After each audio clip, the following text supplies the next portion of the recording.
बांग्लादेश एक बार फिर राजनीतिक अस्थिरता की ओर बढ़ रहा है। इस बार सेना और अंतरिम सरकार के बीच जुबानी जंग शुरू हो गई और सबसे ज्यादा विवाद राखीन कॉरिडोर को लेकर है, जिस पर सेना ने अंतरिम सरकार से अलग लाइन ली है।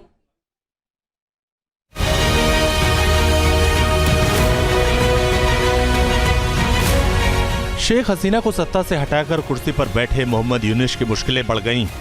सेना और अंतरिम सरकार के मुखिया यूनुस में तलवारें खिंच गईं। बांग्लादेश के आर्मी चीफ जनरल वकर उस जमान ने मोहम्मद यूनुस की लगाम कस दी। सेना ने पहले कहा कि बांग्लादेश में अगर जल्द चुनाव नहीं हुए तो स्थिति बिगड़ सकती है।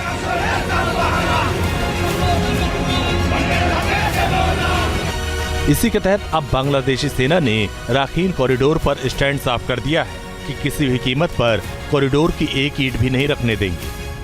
We'll never compromise that. This is our country and we'll protect it at any cost. Bangladesh की सेना और मोहम्मद यूनुस सरकार के बीच टकराव की सबसे बड़ी वजह एक कॉरिडोर है, जो बांग्लादेश को म्यांमार से जोड़ेगा। मोहम्मद यूनुस के ड्रीम प्रोजेक्ट चटगांव से म्यांमार को जोड़ने वाले इस राखाइन प्रोजेक्ट पर बांग्लादेशी सेना ने रेड सिग्नल दिया। ये कॉरिडोर बांग्लादेश से म्यांमार के रोहिंग्या तक सामान की सप्लाई पहुंचाने की योजना है, जिसे आर्मी प्रमुख वकार उस जमान ने खारिज कर ब्लडी कॉरिडोर बताया। सेना के मुताबिक इस गलियारे के बनने और खुलने से देश में घुसपैठ बढ़ेगी और ये सुरक्षा के लिए खतरा। बांग्लादेश में लोगों और प्रमुख विपक्षी दलों को लगने लगा है कि यूनुस अमेरिका और चीन जैसे देशों की कठपुतली बन गए, इसलिए अब यूनुस की कुर्सी डगमगाने लगी है। आने वाले कुछ दिनों में मोहम्मद यूनुस का भविष्य तय हो सकता है, यानी एक बार फिर बांग्लादेश तख्ता पलट या तानाशाही की ओर बढ़ता दिखाई दे रहा। बांग्लादेशी सेना ने राखीन कॉरिडोर पर स्टैंड साफ कर दिया है कि किसी भी कीमत पर कॉरिडोर की एक ईंट भी नहीं रखने देंगे। We'll never compromise that. This is our country and we'll protect it at any cost.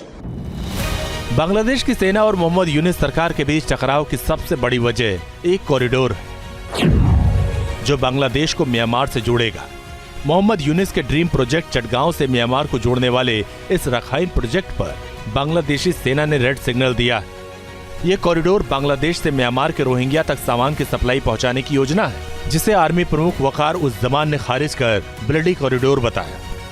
सेना के मुताबिक इस गलियारे के बनने और खुलने से देश में घुसपैठ बढ़ेगी और ये सुरक्षा के लिए खतरा।